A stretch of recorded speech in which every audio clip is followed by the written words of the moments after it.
ping pira istighfar. Wiritane Qur'ane ya kadang-kadang boten jagongan jam-jaman. Nang warung tuku kopi saking mulai jam itu isu sampai dhuwur ndak entek-entek kopi ini. Kula kudu wiritan sing jelas. Yang ngobrol jagongan yang enggak ada manfaatnya. Lho sebutane sing kata tiang itu semakin banyak bicara, dipastikan kemungkinan besar banyak salah. Kalau banyak salah kemungkinan besar banyak dosa.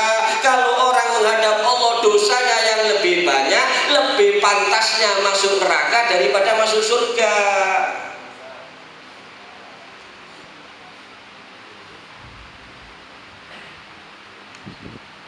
Wa may yaqulil khaira yaghnam. Kalau ingin jadi orang beruntung itu hendaknya yang kita ucapkan yang baik-baik. Yang kita ucapkan yang baik-baik. Kalau bicara ya bicara yang baik. Jangan nyakiti orang, jangan nyinggung perasaannya orang, jangan ngejek orang, jangan menghina orang. Siapa kita hadirin hadirat? Lu Kanjeng Nabi Muhammad itu al-insanul kamil. Kanjeng Nabi itu disebut al-insanul kamil, manusia sempurna. Boten enten cacate Kanjeng Nabi. Zahiran wa batinan. Kula jenengan katen dolek kekurangane Kanjeng Nabi nek kira nemu. Sampai keringetnya Kanjeng Nabi itu lho sempurna. Boten sami kali keringetnya kula jenengan. Nek keringetnya kula jenengan al-kecutu. Keringetnya Kanjeng Nabi lebih harum dari minyak wangi mesjid para hadirin hadirat. Tapi sepanjang hidupnya nggak pernah kata-kata yang tidak baik yang keluar, nggak pernah meremehkan orang, menyepelekan orang, menghina orang, mencemooh orang, mencaci orang, menggunjing orang.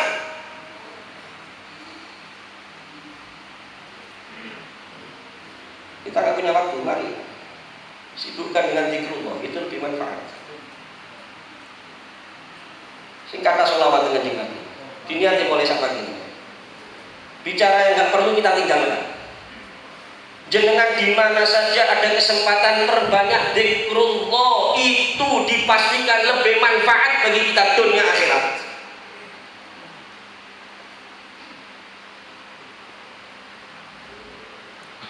Yang ini boleh kata zikir disebutkan dari para ulama. Zikir itu yurdir roh, membuat Allah ridho. Orang kalau banyak berzikir selalu diridhoi Allah. Wa yatrudus syaitan, ngusir setan. Tiang ini boleh ahli zikir, setan tidak wani nyedek. Wa yuskinul qalba, menenangkan hati, menerangi hati. Napa malih selawat niku nyambungaken jenengan teng Kanjeng Nabi Muhammad sallallahu alaihi wasallam. Kanjeng Nabi niku dawuh napa? Inni la'arifu hajaron kana yusallimu alayya fi Makkah. Kanjeng Nabi ini pun nanti dahulu saya masih tahu, masih ingat dengan batu yang dulu mengucapkan salam kepada saya sewaktu saya masih di Mekah. Lo waktu lo salam ke Kanjeng Nabi itu Pak Kanjeng Nabi saya di Mekah itu boten dilalekno kali Kanjeng Nabi Muhammad sallallahu alaihi wasallam hadirin hadirat, apalagi kita umatnya.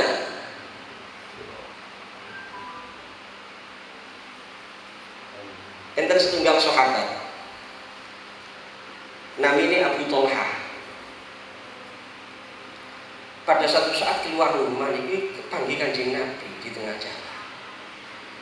Tapi ditinggali Kanjeng Nabi ini mboten koyo biasa nih. Kelihatan Kanjeng Nabi ini sangat berseri-seri, sangat berbahagia. Sangat berbahagia. Heran ini sahabat, penasaran. Ditanglepi Kanjeng Nabi Muhammad. Ma yasurruka ya Rasulullah. Apa yang membuat engkau terlihat sangat bahagia ya Rasulullah? Dijawab kali Kanjeng Nabi Muhammad SAW. Dijawab kali Kanjeng Nabi Muhammad SAW. Atani Jibril anifan. Wa kaifa la ya Abu Thalha wa qad atani Jibril anifan. Bagaimana aku tidak bahagia ya Abu Thalha? Sedangkan tadi ini malaikat Jibril datang kepada saya. Waqala, dan malaikat Jibril berkata, Ya Muhammad basyir ummataka. Wahai Muhammad, beri kabar gembira kepada umatmu. Alhamdulillah, kalau jenengan termasuk umat Muhammad. Alhamdulillah. Ini nikmat dari Allah. Kalau jenengan ini masih boten kepanggih Kanjeng Nabi. Mungkin sebagian kita ini mimpi satu kali saja belum pernah. Mimpi diuber macan balak-balik misalnya. Tapi alhamdulillah kalau jenengan ini iman tentang Kanjeng Nabi, cinta tentang Kanjeng Nabi, mahabbah tentang Kanjeng Nabi. Lan iki wonten kabar gembira kita menawi jenengan umat. Basyir ummataka. Beri kabar gembira kepada umatmu wahai Muhammad. Anna man shalla 'alaika sholatan wahidah kataballahu lahu asyra hasanat wa ma'a anhu asyra sayyi'at wa rafa'a lahu asyra darajat. Barang siapa dari umatmu bersolawat kepadamu satu kali solawat saja, Allah subhanahu wa ta'ala menulis bagi dia 10 kebaikan, menghapus dari dia 10 kejelekan, mengangkat derajatnya 10 derajat. Oleh karena itu diniati para hadirin, sisa hidup ini basahi lisan kita dengan zikrullah daripada kita bicara yang gak ada manfaat. Termasuk ngata-ngatai kelawan sholawat tentang Kanjeng Nabi Muhammad sallallahu alaihi wasallam. Gimana kok bebas kajeng maca sholawat itu napa mawon monggo. Di antaranya yang diamalkan di majelis ini kalau tidak salah ada sholawat dari Al-Habib Abi Bakar bin Muhammad bin Umar As-Saqqaf Qutbil Ghaus Waliullah yang makamnya di Masjid Jami' Gresik. Beliau itu mengijazahkan sholawat yang dikenal dengan sholawat Qamaril Wujud. Allahumma sholli ala Sayyidina Muhammadin Qamaril Wujud fi hadzal yawm wa fi kulli yawm wa fil yawmil maw'ud sirran wa jahra fid dunya wal akhirah wa ala alihi wa sahbihi wa sallim. Niki jenengan waos binten tiap harinya niku ijazah dari beliau Habib Abi Bakar bin Muhammad As-Saqqaf dibaca tiap hari 10 kali.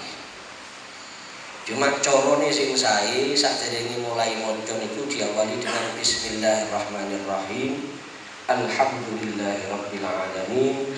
Innallaha wa malaikatahu yusholluna 'alan nabi ya ayyuhalladzina amanu shollu 'alaihi wa sallimu taslima. Waktunya bebas, tapi kalau beliau sendiri yang mengijazahkan Habib Abu Bakarnya bacanya setelah sholat subuh.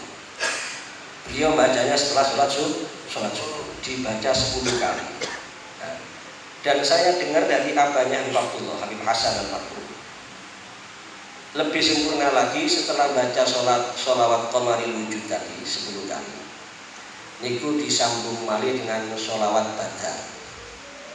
Saking Habib Abi Bakar ini ya ijazah ini.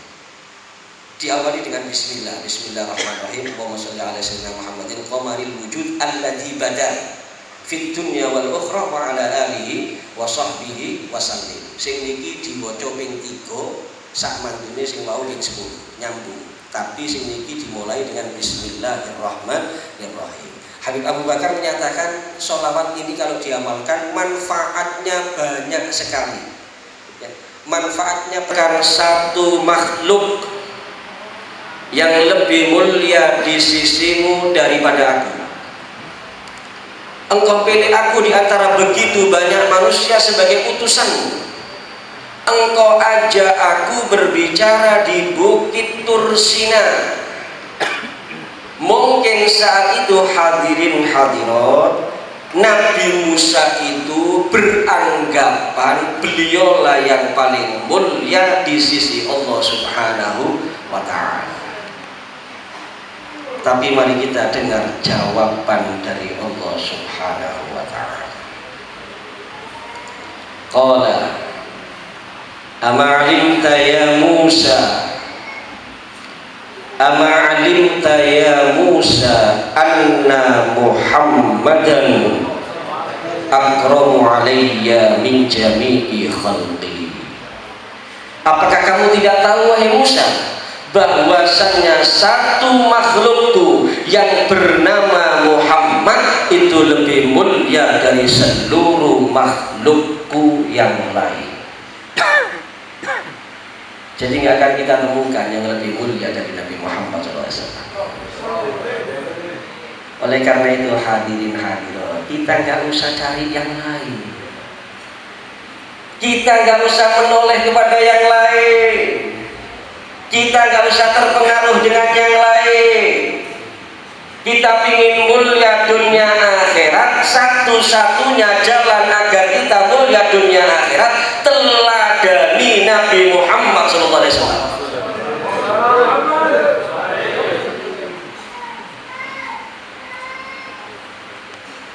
Semuanya serba mulia Rasulullah SAW.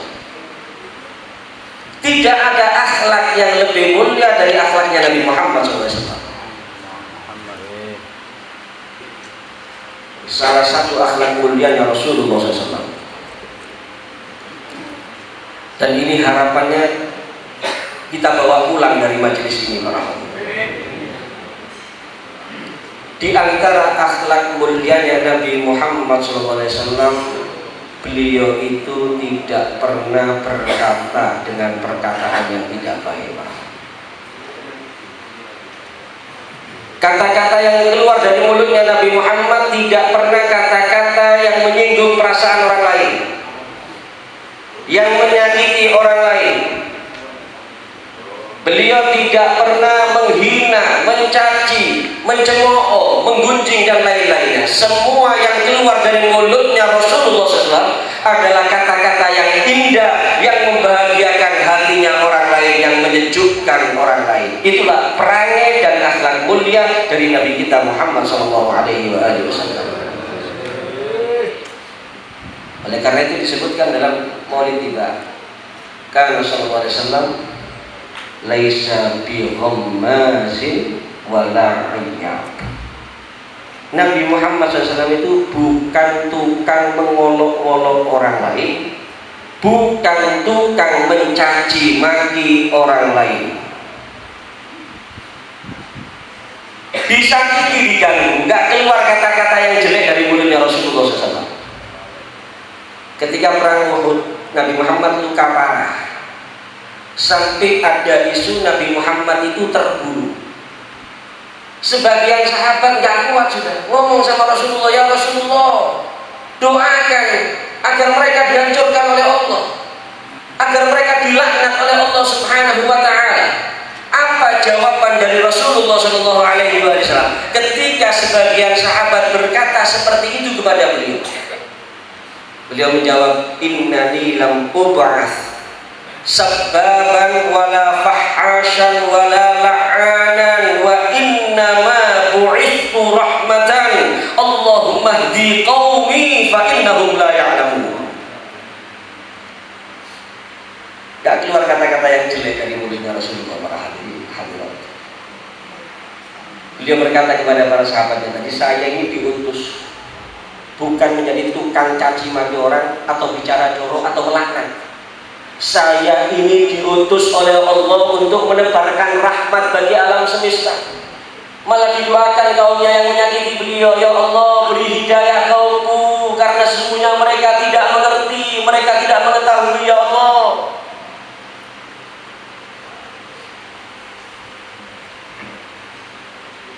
Karena pembicaraan ini para hadirin yang keluar dari mulut kita nggak berlalu begitu saja.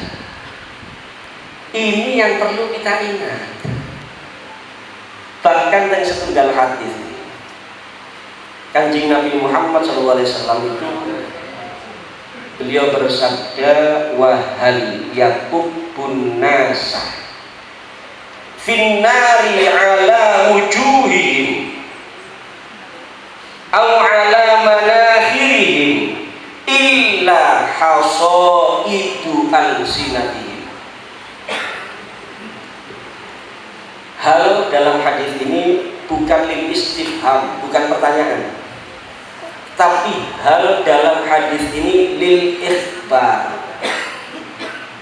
Jadi Kanjeng Nabi Muhammad SAW itu mengingatkan kepada kita semua umatnya, hadirin hadirat yang dirahmati Allah Subhanahu wa Ta'ala, bukankah banyak manusia yang tersungkur masuk nerakanya Allah Subhanahu wa ta'ala tidak lain dan tidak bukan karena hasil panen lisannya sewaktu di dunia. Oleh karena itu hadirin hadirat sepenuhnya kata, ini acara bukan sekedar kumpul dan bubar para hadirin. Ini acara sarana bagi kita semua untuk introspeksi diri, untuk memperbaiki diri selagi kita masih hidup di atas dunia. Dan perlu kita ingat, setiap saatnya bukan semakin lama kita hidup di atas dunia ini, semakin setiap saatnya semakin singkat waktu kita di atas dunia. Setiap saatnya kita semua ini yang hadir, bukan semakin jauh dengan kuburan kita, tapi setiap saatnya kita semua semakin dekat dengan kuburan kita. Dan alam kubur itulah alam berikutnya yang akan kita tempati. Oleh karena itu mari kita berusaha sisa hidup yang masih Allah berikan kepada kita, kita jaga lisan kita dengan sebaik-baiknya. Jangan disepelekan, jangan diremehkan. Napa Kanjeng Nabi sing dawuh niku, kata umat ini pun tersungkur mlebet neraka karena hasil panen lisannya sewaktu di dunia. Oleh karena itu diantara nasihatnya Luqmanul Hakim radhiyallahu anhu kepada putranya, man yasmut yaslam, man yasmut yaslam, wa may yaqulil khaira yaghnam, wa may yaqulil syarra ya'sam, wa man la yamlik lisanahu yandam. Nasihatnya Luqmanul Hakim kepada putranya, barang siapa yang diam maka dia akan selamat. Tadi lek kepingin dadi wong selamat itu ojo kakean ngomong. Mungkin karena buat tadi zaman-zaman gini tiang itu doyan ngomong itu kata. Lu kadang-kadang lu ngosak motor, perjalanan lu jam mulai lu nggak motor ngomong nggak kaki mandek. Kadang-kadang sing duduk sing ngomong sing kesel, sing dijak ngomong sing kesel, sing dijak ngomong turu nih lu nggak ngerungokno tetep ngomong aja gak mandek-mandek. Ya kalangan ini gak wedok kok. Karena nggak sedikit ya orang itu hidupnya Islam, mohon maaf matinya nggak bawa Islam, nggak sedikit. Hidupnya Islam matinya nggak bawa Islam. Ya hendaknya kita selalu mohon kepada Allah.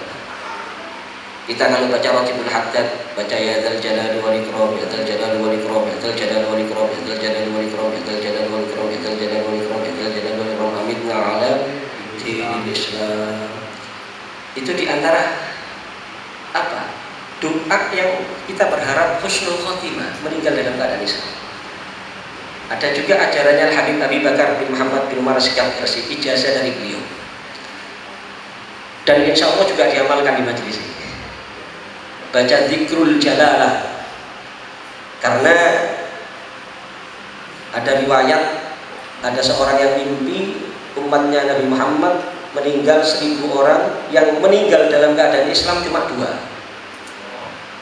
Sehingga akhirnya beliau banyak memberikan ijazah ini kepada masyarakat, kepada umat. Harapannya agar sebagaimana kita hidup dalam keadaan iman dan Islam, kita semuanya tidak meninggal dunia kecuali dalam keadaan iman dan Islam. Itu diamalkan. Kalau bisa pagi dan sore hari atau malam hari. Manfaatnya tadi memperkuat iman, menjaga kita atau melindungi kita dari tipu dayanya setan. Mungkin nanti bisa ditalkin di majelis ini ya, bersama-sama. Jadi kita ini sudah tinggal selangkah ke surga berarti. Selain tadi doa-doa selalu kita panjatkan, kita mohon, maka juga ada usaha dari kita. Gimana caranya usaha? Kita komitmen dengan Islam kita. ajaran Islam benar-benar kita laksanakan dengan baik. Karena sebenarnya singkatan boten didik, tiang itu sing Islam KTP ini tok itu boten didik. KTP ini Islam boten sholat, boten poso Ramadan, wajib zakat boten digalaken zakat, sing dilarang kali Gusti Allah, perbuatannya orang jahiliyah dikerjakan, mabuk, judi, zina, pergaulan bebas, buka aurat dan saling bunuh. Ini yang dikatakan dalam kitab An-Nasaihud Diniyah, fa innal mudayyi'a li awamirillah muta'arridun lil mauti ala ghairil Islam. Orang yang menyia-nyiakan perintahnya Allah, ngentengno ajaran agama sing dipikiri dunut terus.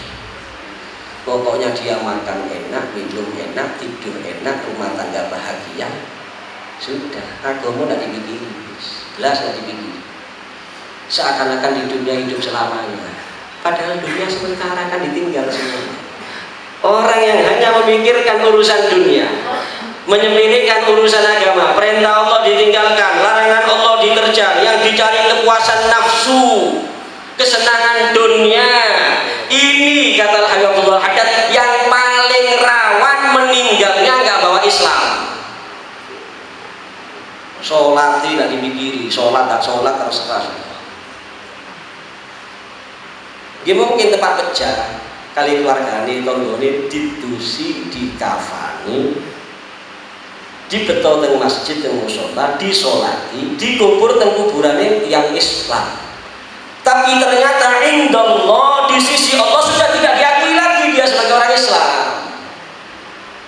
Kalau sudah seperti ini, mulai masuk kuburan diadab, tempat terakhirnya nerakanya Allah, penuh dengan adab yang pedih. Kapan keluar dari neraka? Selamanya di neraka, karena sudah bukan Islam lagi, tidak ada Islam dan iman dalam hatinya. Masih Kanjeng Nabi pun betul sakit hati. Itu yang berbahaya para hadirin. Hadirat, oleh karena itu mari kita jaga diri kita, keluarga kita. Kita cuma tinggal selangkah ini ke surga Allah. Jangan sampai luput gara-gara nuruti nafsu kita atau syahwat kita atau kesenangan dunia yang nggak ada artinya, nggak ada nilainya. Ini saja mungkin yang bisa saya sampaikan. Mudah-mudahan manfaat. Kita mohon kepada Allah Subhanahu wa Ta'ala di majelis yang penuh barokah ini, sebagaimana malam hari ini kita bersama-sama berkumpul karena hati kita ada cinta kepada Nabi Muhammad. Karena kita saat ini, malam hari ini berbahagia atas dilahirkannya Nabi Muhammad SAW. Maka kita mohon kepada Allah, mudah-mudahan bincang tengah akhirat kalau jenengan kempal kali Kanjeng Nabi. Kalau kita nggak diperkenankan berjumpa Rasulullah di dunia ini, walaupun lewat mimpi, kita mohon di majelis yang penuh barokah ini, mudah-mudahan besok di mahsyar kula jenengan saged ningali wajah Kanjeng Nabi. Amin ya Allah. Menatap keindahannya Rasulullah SAW, mencium harumnya Nabi Muhammad SAW, mendengar suaranya Nabi Muhammad SAW, minum dari telaganya Nabi Muhammad SAW, syarbatan hani'atan la nadma'u ba'daha abadan, melewati sirat di belakangnya Rasulullah, masuk surga bersama Rasulullah, selamat dari neraka bisyafaati Rasulullah sallallahu alaihi wa alihi wasallam.